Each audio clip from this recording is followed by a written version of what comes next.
मरियम खुद भी चोर है। मरियम नहीं, मरियम नहीं चोर, उन्होंने गुड़ूती लभी है चोरी दी।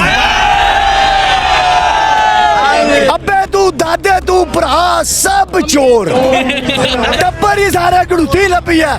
भाई जितना की हो सकता है लुट के ले जाओ और जाओ किथे इंग्लैंड। असी मरो जेलम अस्पताल च दवाई भी कोई नहीं देता। जेलम जड़ा है गैरतमंद मुजवाना दा। ए मामा ओ पुत्र जमदियां जड़े बार्डर ते खलोंदे जेलम दिया मामा ओ पुत्र जमदियां जड़े बार्डर ते जान देंदे। ए जनरल राहील जनरल दुए अद्धी फौज चढ़ी है साड़ी जेलम दी है। तो क्या जेलम वाले गुलामी कबूल कर सकते? ना नहीं हो सकता। असी सरहदां दा खून देने वाले हां, देंगे पिंडी भी देंगे इंशाल्लाह, पिंडी भी खून देंगे जे देना पिया। वैसे वो मान जान दे पहले उन्हें मरना साढ़े नाल है, जीवना साढ़े नाल है। इन्हें इंग्लैंड जाना है, इन्हें भाई जी सारा कुछ लैके इंग्लैंड टुर जाना है। टुर गए तो उत्थे ही सारे। नवाज शरीफ का पुत्र किसान जनानी किथे मर गई है, उन्होंने भेज दिता। सुने आके दफन तुसी घर छोड़े, दफन तुसा कीता भाई जी, दफन ही ना कीता वो मुड़े उदे उत्थे है। तेरी बेबे मेरी मर जाए तो साहब दफनानी है। उन्हें आके तुसी पाकिस्तानी दफना छोड़े, असी जहाजे दा पेच छोड़ी है। अच्छा मैनू ए दसो ए जेड़ा जलसा है इस बारे की कहना चाहोगे? जलसा इस तू वध और की होना है? समुंदर है समुंदर, इस तू वध कुछ है पूरा जेल में था। ए नहीं कायदे आजम रहमतुल्लाह अलैह पे तकरीर करते सन दिल्ली से। उन्हें एक बंदा को पूछा तुहाडे यार भाई ये बाबा कायदे आजम अंग्रेजी तकरीर करता है तो समझ की आमदी है? उन्हें एक बंदा को पूछा, उन्हें आख्या सरकार बाकी सानू कुछ पता नहीं, इतना पता है भाई ये बंदा सच्चा है। ये ज़हनी गुलाम है, ना इनके पास कोई अकल है, ना इनके पास कोई बात है, ना शौर है। जब से वो हमजा कुकड़ी आया है, कुकड़ी भी 650 की होगी है। देखो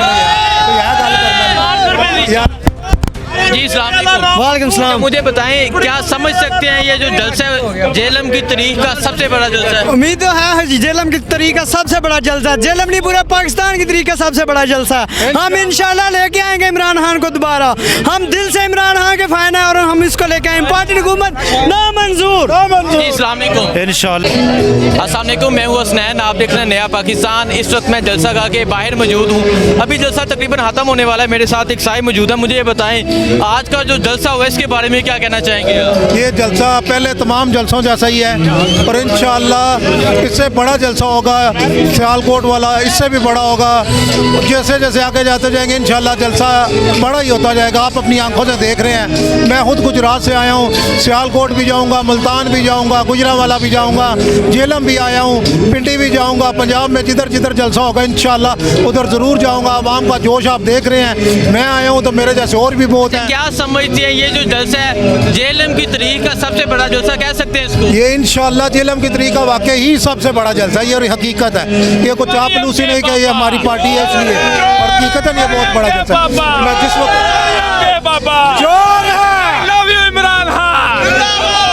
कह रहे हैं ये जेलम की तारीख का सबसे बड़ा और हकीकतन सबसे बड़ा जलसा। मैं जब से आया हूँ मैं इसी गेट के सामने खड़ा हूँ। ये जो VVIP गेट है, हज़ारों की तादाद में लोग व्हील चेयर पर भी आ रहे हैं। जो दर जोर औरतें ये हमारी बहनें इधर खड़ी हैं। ये दीना से को 8-10 औरतें इकट्ठी एक साथ आई हुई हैं।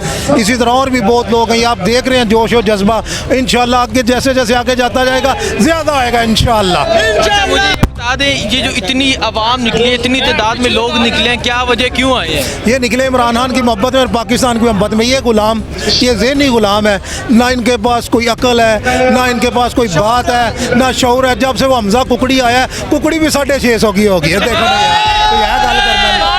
यार जी अस्सलाम वालेकुम। वालेकुम सलाम। मुझे बताएं क्या समझ सकते हैं ये जो जलसा जेलम की तारीख का सबसे बड़ा जलसा है? उम्मीद तो है जी, जेलम की तारीख का सबसे बड़ा जलसा, जेलम नहीं पूरे पाकिस्तान की तारीख का सबसे बड़ा जलसा।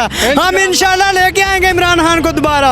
हम दिल से इमरान खान के फैन हैं और हम इसको लेके आएंगे। पार्टी हुकूमत नामंजूर। जी अस्सलाम वालेकुम। इंशाल्लाह डबल वोटा तो इमरान खान मिलेगा। अच्छा सर, इस जलसे के बारे में क्या कहना चाहेंगे? रिकॉर्ड जलसा है, इतना नून का भी नहीं जलसा आया जेड़ा रिकॉर्ड है जेलम नून का। ठीक है, इतने रिकॉर्ड नून दा सी आज इमरान खान ने आज इमरान ने हर रिकॉर्ड तरोड़ छोड़े जेलम विच। ये पक्की गल है। इन्होंने नून वाले पता लग गया। ठीक है, अच्छा की समझ रहे हो इन्नी तादाद है जी दुनिया निकली है, की वजह है? बस प्यार है इमरान खान नाल। ਉਹਦੇ ਚ ਇੱਕ ਗੱਲ ਹੋਰ ਵੀ ਹੈ जी ਇੱਕ ਗੱਲ ਹੋਰ ਵੀ ਹੈ ਪਿਆਰ ਹੋਣਾ ਇੱਕ ਲਾਦਾ ਚੀਜ਼ ਹੈ ਉਹ ਸੱਚਾ ਇਨਸਾਨ ਹੈ बिल्कुल सच्चा है दूसरी गल एक और है उन्हें मरना साढ़े नाल है जीवना साढ़े नाल है इन्हें इंग्लैंड जाना है इन्हें भाई जी सारा कुछ लैके इंग्लैंड टुर जाना है टुर गए न तो उत्थे ही सारे अच्छा मैं नवाज शरीफ का पुत्र किथे लंदन जनानी किथे मर गई है उन्होंने भेज दिता सोने आख्या दफन तुसी घर छोड़िए दफन तुसा कीता भाई जी दफन ही ना कीता वो मुड़े उदे उत्थे तेरी बेबे मेरी मर जाए तो साहब दफनानी है उन्हें आख्या तुसी पाकिस्तानी दफना छोड़े असी जहाजे का पेज छोड़िए अच्छा मैनू ए दसो ए जेड़ा जलसा है इस बारे की कहना चाहोगे? जलसा इस तू वध होर की होना है समुंदर है समुंदर। इस तू वध कुछ है पूरा जेल में छाया ए नहीं कायदे आजम रहमतुल्लाह अलैह पे तकरीर करते सन दिल्ली च उन्हें एक बंदा को पूछा तुहाडे यार भाई ये बाबा कायदे आजम अंग्रेजी तकरीर करता है तुहानू समझ की आती है उन्हें एक बंदा को पूछा उन्हें आख्या सरकार बाकी सानू कुछ पता नहीं इतना पता है भाई ये बंदा सच्चा है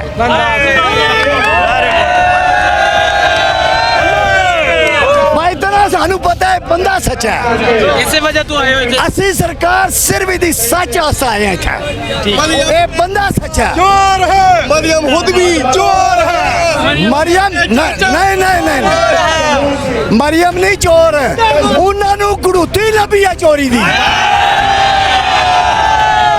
अबे तू दादे तू भरा सब चोर टब्बर ही सारे गुड़ूती लभी है भाई जितना की हो सकता है लुट के ले जाओ और जाओ किथे इंग्लैंड असी मरो जेलम अस्पताल च दवाई भी कोई नहीं देता जेलम जड़ा है गैरतमंद मुजवाना दा ए मामा वो पुत्र जमदियां जड़े बार्डर ते खलोते जेलम दिया मामा वो पुत्र जमदियां जड़े बार्डर ते जान देंदे ए जनरल राइल जनरल दुए अद्धी फौज जड़ी है साड़ी जेलम दी है तो क्या जेलम वाले गुलामी कबूल कर सकते? ना ये नहीं हो सकता